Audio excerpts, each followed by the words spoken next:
नमस्कार। रिया चक्रवर्ती को देश का बच्चा बच्चा जान चुका है। वो अपनी फिल्मों से इतना फेमस नहीं हुई होगी जितना वो सुशांत सिंह राजपूत के मामले में अपना नाम जुड़ जाने के बाद फेमस हुई है।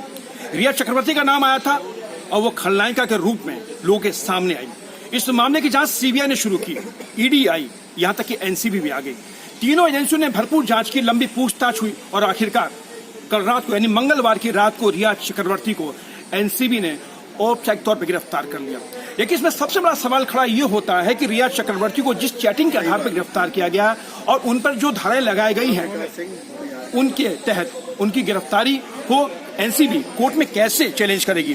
क्योंकि सबसे बड़ा सवाल इसमें यह भी आता है कि एनसीबी के सामने एक बहुत बड़ी चुनौती होगी कि उसको कोर्ट में साबित करना कि जो धाराएं उन पर लगाई गई हैं। आज इसी विषय पर हमारे साथ बातचीत करने के लिए मौजूद है कानून के जानकार हैं निशांत भारद्वाज।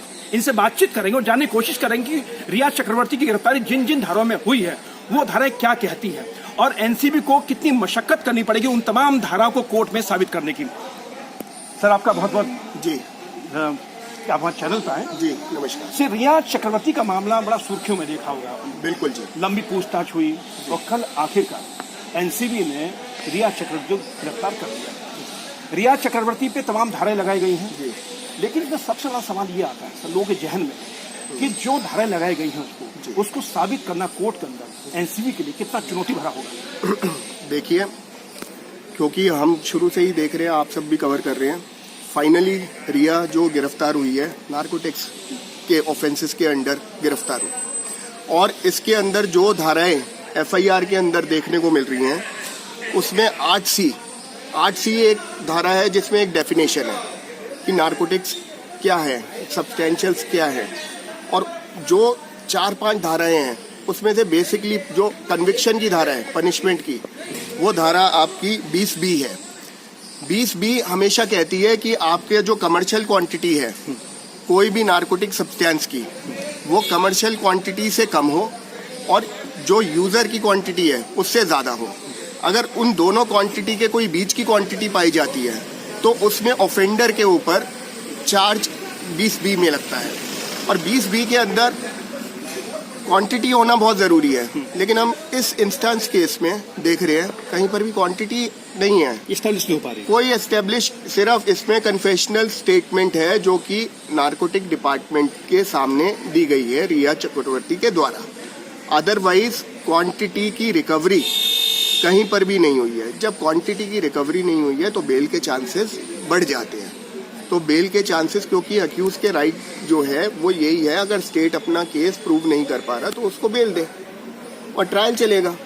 तो मैं पॉलिटिकल किसी भी उस पर टिप्पणी नहीं करके कानून के दायरे में ये बता रहा हूँ कि एनडीपीएस में बेल मिलना एक चैलेंज होता है, क्योंकि इस केस में जो इन्वेस्टिगेशन एजेंसीज हैं उनके पार्ट पे परफॉर्मेंस इन्वेस्टिगेशन को लेकर और रिलेटेड विद सेक्शंस उसमें बहुत दूरी नजर आ रही है और इस दूरी का फायदा अक्यूज्ड को मिलता है। अच्छा सर, ये बताइए कि पूरा देश जानता है कि पूरा मामला एक पॉलिटिकल बुक ले चुका है जी। सुशांत सिंह राजपूत का मामला मुंबई पुलिस से लेकर सीबीआई भेजना, ईडी की एंट्री हो जाना, लेकिन सीबीआई और ईडी किसी नतीजे पर नहीं पहुंच पाई है। तब जाके बीच में आई एनसीबी। ये तमाम जो बातें बताई कि आपने कि इसमें ये रिकवरी, इसमें सबसे बड़ी चुनौती एनसीबी के सामने क्या होगी कोर्ट के अंदर जब इस मामले को लेके जाएंगे प्रोसिक्यूशन में? आपने बड़ा अच्छा सवाल किया। सबसे ज़्यादा चुनौतीपूर्ण इन्वेस्टिगेशन एजेंसी के सामने यही आएगा, रिकवरी का, क्योंकि मामला ये पुराना हो गया है और उस टाइम पर कहीं से भी एनसीबी का जो है कोई भी एंगल नहीं बना। ये इन्वेस्टिगेशन जैसे ए में चली, फिर बी पे आई, अब सी पे आई, तो सी जो हम फाइनली देख रहे हैं नारकोटिक्स डिपार्टमेंट के पास इन्वेस्टिगेशन है, उसके तहत ही रिया चक्रवर्ती जो है गिरफ्तार है। तो इसमें रिकवरी जो है अब इस स्टेज पे सबसे एसेंशियल होगी, क्योंकि once you have recovered something then you can only prove the guilt. In the absence of recovery you can not going to be prove any one guilt, so directly it would be going to be benefited to this accuse person. हमारे साथ कुछ और भी कानून के जानकार मौजूद हैं। इस पूरे केस को आप लोग देख रहे होंगे, बहुत ही नजदीकी से देखा होगा आपने। रिया चक्रवर्ती के मामले में जो एनसीबी ने जो गिरफ्तार किया, क्या लगता है कि वो मामला कैसे प्रूव कर पाएंगे कोर्ट के अंदर एनसीबी? इसको प्रूव करने में जैसा कि भारद्वाज जी ने बताया है वही चीज़ सामने आएगी कि जब तक रिकवरी आपके पास किसी सब्सटेंस की नहीं है तो आप उसको प्रूव करने में बड़ी मेहनत करेंगे, क्योंकि बहुत सारे एंगल्स में जाना पड़ेगा, कहाँ से इसको प्रूव करेंगे, कैसे करेंगे। तो unless until there is no recovery, कोई रिकवरी नहीं है, तो आप इसको एक्यूज को हेल्प कर रहे हैं एक तरह से, क्योंकि बेल हो सकती है, चांसेस हैं। अच्छा, इसमें चैट का हवाला दिया गया है कि रिया अपने भाई शोभिक के साथ चैट करती थी, उसका भाई आगे चैट करता था।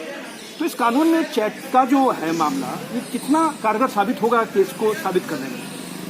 जहाँ तक ये इनके आपस की चैट की बात है, वो एनडीपीएस एक्ट के साथ उसको प्रूव करने में इतनी हेल्प नहीं कर पाएगा जितने कि उसके इंग्रेडिएंट्स होने चाहिए जो उस चीज़ को प्रूव करते हो। हमें देखना है कि एनडीपीएस के जो सेक्शंस हैं वो कैसे प्रूव होंगे, चैट से नहीं हो सकते। फिर भी उनकी हेल्प मिलेगी अगर वो बीच में आ रही है।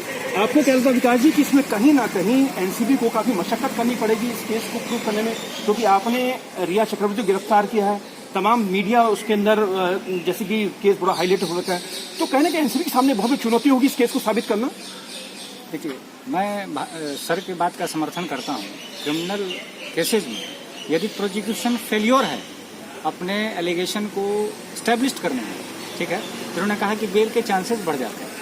तो ये सारा का सारा मामला प्रोसिक्यूशन का है और एनसीबी के साथ तो चुनौती है। एनसीबी ने उन्होंने कहा कि जो पॉलिटिक्स का दबाव है कि क्या है, इस पर हम नहीं जाएंगे, लेकिन यह तय है कि यदि आप क्वांटिटी दिखा रहे हैं या कुछ भी दिखा रहे हैं तो उसका रिकवरी दिखाना पड़ेगा। विदाउट रिकवरी आप कैसे दिखा सकते हैं कि किसकी क्वांटिटी कहाँ है, ठीक है। तो एनसीबी के साथ तो चैलेंज है, रिया के साथ कोई चैलेंज नहीं है। मेरा तो यह कहना है कि मैं स्पिरिचुअली विश्वास करता हूँ, रिया का भाग्य पर चैलेंज है, कानून पर कोई चैलेंज नहीं है, क्योंकि कानून जो है कहीं ना कहीं कानून के दायरे में ऑफेंस उसका सर्विस नहीं होगा। चलिए, आप सभी का बहुत बहुत धन्यवाद। ये तमाम कानून के जानकार थे जिनसे हमने बातचीत की, जिनसे हमने जाना कि आखिर रिया चक्रवर्ती की गिरफ्तारी जिन धाराओं के तहत हुई है वो धाराएं क्या कहती है, उन धाराओं के तहत उसको कितनी सजा होगी। लेकिन सबसे बड़ी बात निकल के यही आइन से जो हमने बातचीत की है वो है रिकवरी, क्योंकि रिया चक्रवर्ती शोभिक से अपने भाई से कहती है कि इतना उसको चाहिए, ड्रग्स चाहिए, लेकिन कितनी ड्रग्स चाहिए, कितनी क्वांटिटी चाहिए, इसका कहीं भी जिक्र नहीं है। तो कहीं ना कहीं एनसीबी के सामने एक बहुत बड़ी चुनौती होगी इस पूरे मामले को लेकर कोर्ट में। रिया के खिलाफ यानी रिया को सजा दिलवाने के खिलाफ उनको साबित करना पड़ेगा कि आखिर वाकई रिया ड्रग्स की एक सिंडिकेट है और इसी के जरिए पूरा सिंडिकेट का जाल ताना बुना जाता था। क्या राहुल के साथ सुरेश झा, न्यूज़ 9 दिल्ली।